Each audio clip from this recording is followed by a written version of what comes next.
here, and with June comes a wave of summer basketball events, but nothing gets bigger when you're talking about the Texas Basketball Championships.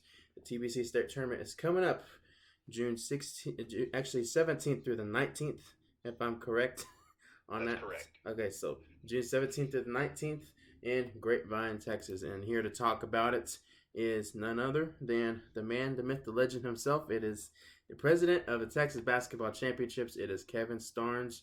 And Kevin, how are things going on in the DFW area?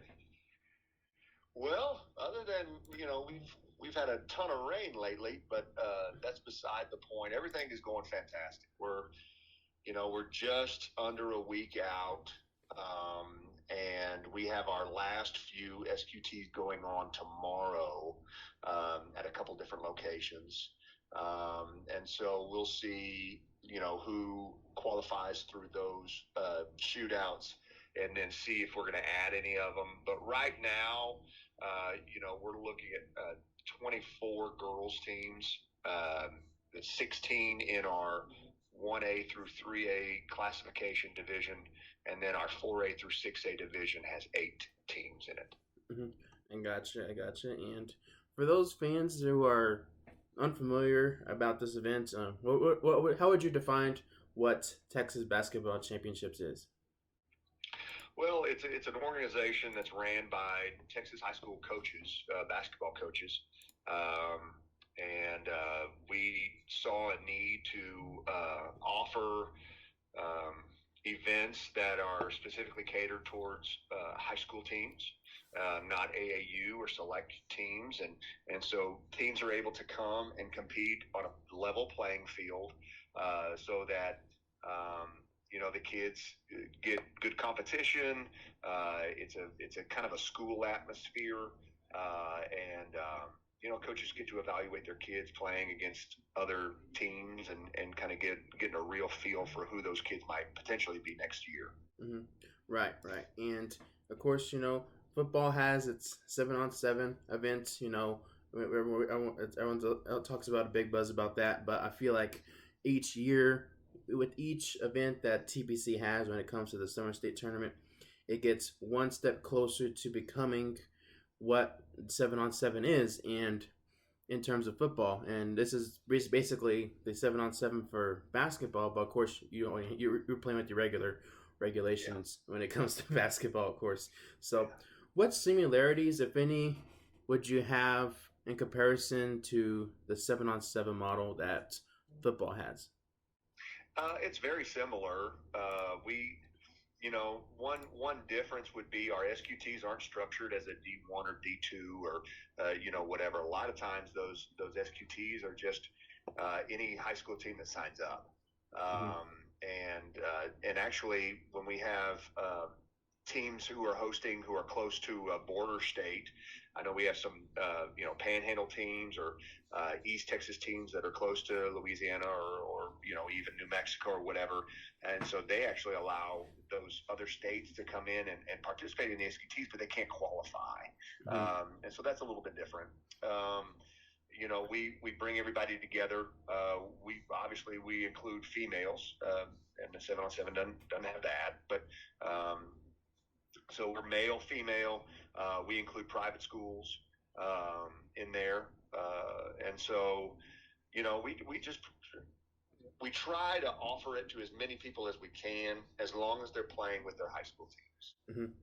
For sure, yes. And then, of course, we're talking about the state tournament, which is coming up next week already. Of course, over the course of the state tournament registration process, I see these tweets of like this so and so has registered for this tournament, and it's getting more abundant when it comes to these tweets, which it's a good thing. It's a good thing in my opinion. But overall, of course we didn't have a tournament last year because of this pandemic called COVID. So, what kind of registration changes had you make in order to make the registration process more easier for teams who are looking to get more reps when it comes to the summer? Well, and what we did this year, because of all the COVID regulations that were present, in March, is still present in March and April. So teams or schools weren't really able to host SQTs at that time, Mm-hmm. or they weren't able to commit to that. And so our kind of board leadership decided that we would open it up to teams. And so this year is more similar to a team camp. Now we're Mm-hmm. structured. The Summer State Tournament is structured as it's always been, but because of the loss of the SQTs across the board, we only had about a third of the SQTs that we typically have. So there was just fewer chances to automatically qualify. Mm-hmm. So what we did was we opened it up to any teams that wanted to come. Mm-hmm. And so to hold their spot, they had to put down a non-refundable deposit,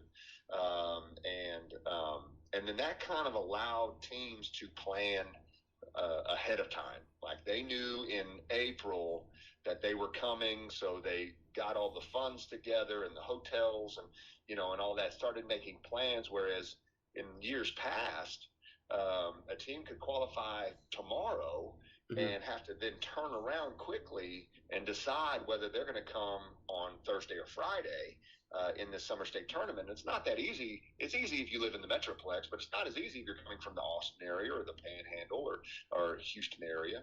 And so I do think that there's some benefit to teams knowing out ahead of time.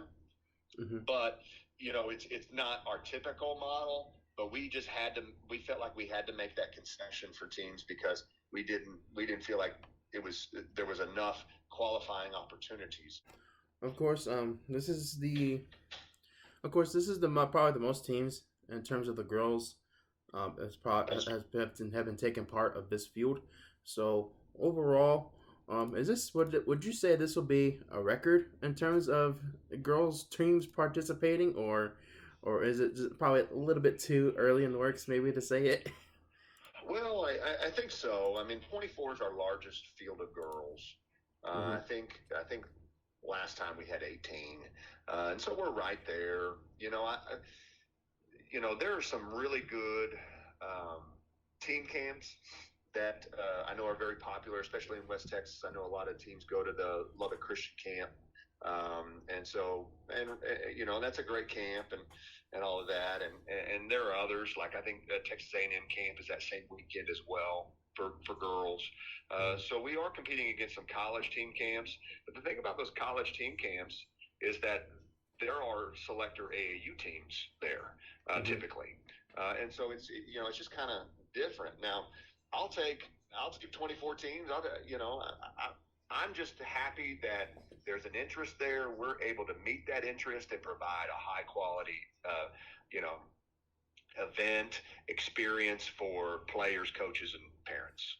Right, for sure here, and of course, this is not the only event that has been organized by y'all. So, what kind of other events are y'all planning on for this coming season? So after the Summer State Tournament, we take some time off and let the kids do whatever they're going to do.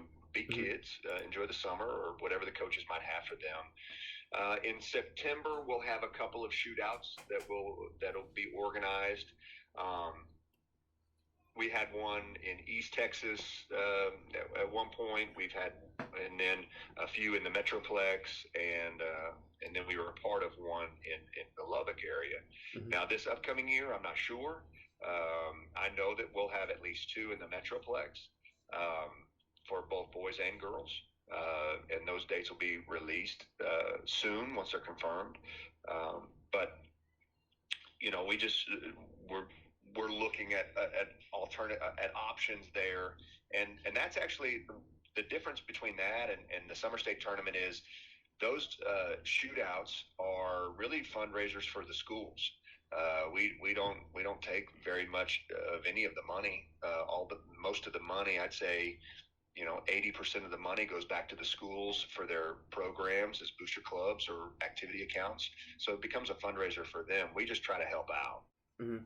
Right, for sure. And finally, my last question here for last minute teams trying to get a register to the state tournament field. What process can they follow, or who can they contact for if they're interested? Well, at this point, we have very limited spots left. With Mm-hmm. 105 teams total registered, then 110 is really our max. And so with 5 spots left, they would need to contact me directly. And that's at, K Starnes at TexasBasketballChampionships.com. Mm-hmm. So they can email me or they can message me through my Twitter account. And just see what we have left. But the clock's definitely ticking because I'm going to start working on the schedule in the next day or two, so I can get it out to our teams that are coming. Mm-hmm. Right. And there it is. That is Kevin Starnes of Texas Basketball Championships, June 17th to 19th. The TBC State Tournament tips off there. But Kevin, we appreciate your time and taking your time in this interview, and we hope this will. I hate to say it, I won't be there, unfortunately, but I will have close tabs on the action when it comes to the tournament. Well, I'm sad you're not going to be there as well. We're using a new scheduling software, and that's part of that tweeting that you mentioned earlier that's going out to promote it. When we post scores, they'll automatically create a tweet. And so just be looking for those, and you can follow your team or go and download the Exposure Basketball app, and then you can follow teams.